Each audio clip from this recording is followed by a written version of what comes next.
یہ سارا پھر چلانا ہے جو میں کہوں، یہ سما والے کو خاص طور پہ کہہ رہا ہوں۔ بسم اللہ الرحمن الرحیم، والصلاة والسلام علی رسولہ الکریم۔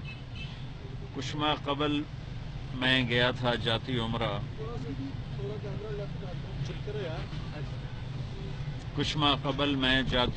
گیا تھا میاں نواز شریف صاحب کی اہلیہ کا حال پوچھنے کے لیے۔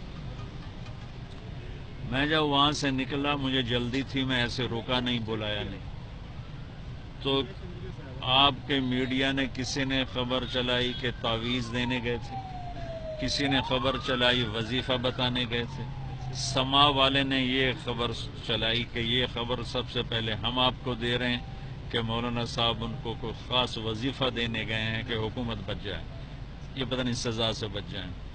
تو ابھی آپ لوگوں کو دیکھ کے میں ڈر گیا پھر کوئی اور یہ خبر چلا دیں، تو میں یہاں میاں صاحب کی آیا تھا عیادت کے لیے، اور وہاں بھی میں گیا تھا میاں صاحب کی اہلیہ کی عیادت کے لیے۔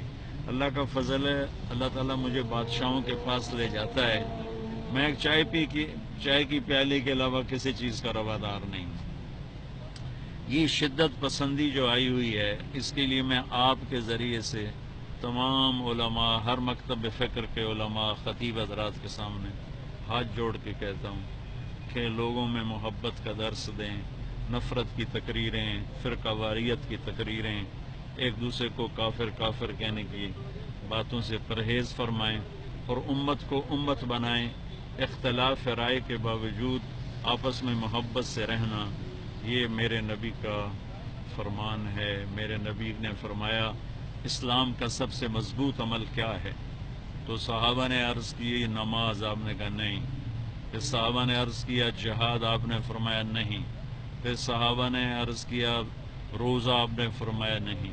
پھر صحابہ نے عرض کیا حج، آپ نے فرمایا نہیں۔ تو انہوں نے کہا پھر اللہ جانے، اللہ کا رسول جانے، تو آپ نے فرمایا اسلام کا سب سے مضبوط عمل اللہ کے لیے محبت کرنا ہے۔ تو میں آپ سب کے ذریعے سے یہ پیغام پہنچ دینا چاہتا ہوں کہ اس شدت پسندی کو صرف علماء ہی عوام سے دور کر سکتے ہیں، مثبت تقریروں سے اور مثبت پیغام رسانی سے، کہ ہم شیعہ ہیں، سنی ہیں، دیوبندی ہیں، بریلوی ہیں، وہابی ہیں، لیکن ہم امت بن کے چلیں جس میں ہم سب کی محبت ہے۔ اور آپ سب سے بھی کہتا ہوں کہ اپنے میڈیا کو سچ پہ لاؤ، جھوٹ پہ نہ لاؤ۔ یہ مجھے پتا تم نہیں لگاؤ گے یہ بات، لیکن کہہ رہا ہوں کہ مسلمان سچ بولتا ہے، جھوٹ نہیں بولتا۔ اللہ آپ کے محنت قبول فرمائے۔